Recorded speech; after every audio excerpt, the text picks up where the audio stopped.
हमारा हार्ट दो तरफ ब्लड सप्लाई करता है। अपर बॉडी यानी कि ब्रेन की तरफ with the help of carotid artery जो नेक के दोनों साइड में प्रेजेंट होती है।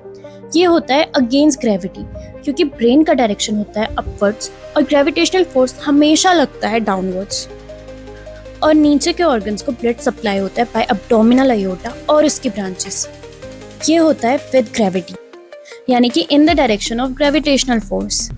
जैसे जैसे पायलट ऊपर की ओर बढ़ता है, ग्रेविटेशनल फोर्स की वैल्यू भी बढ़ने लगती है, जो ब्लड को तेजी से नीचे की ओर खींचती है, जिसकी वजह से ब्रेन तक ब्लड पहुंचने में मुश्किल हो जाता है।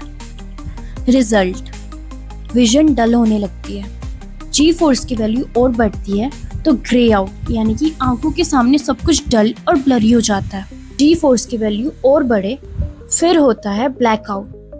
ब्लैकआउट में आंखों के सामने एकदम अंधेरा हो जाता है, बट अभी भी होश होता है। अगर वैल्यू और बढ़े तो अगली कंडीशन आती है एलओसी, यानी कि लॉस ऑफ कॉन्शियसनेस, और पायलट के लिए ये डेडली हो सकता है।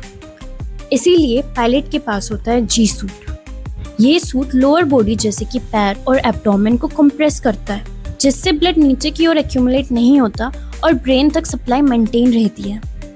साथ ही पायलट बॉडी से भी हेल्प लेता है। वो एक टेक्निक यूज करता है जिसे कहते हैं AGSM, एंटी जी स्ट्रेनिंग मैन्यूअर। इसमें वो अपने मसल्स को टाइट करता है और ब्रीदिंग को कंट्रोल करता है ताकि ब्रेन तक ब्लड फोर्स से जाए। So this was it. अगर आपको वीडियो इन्फॉर्मेटिव लगे so do like and subscribe.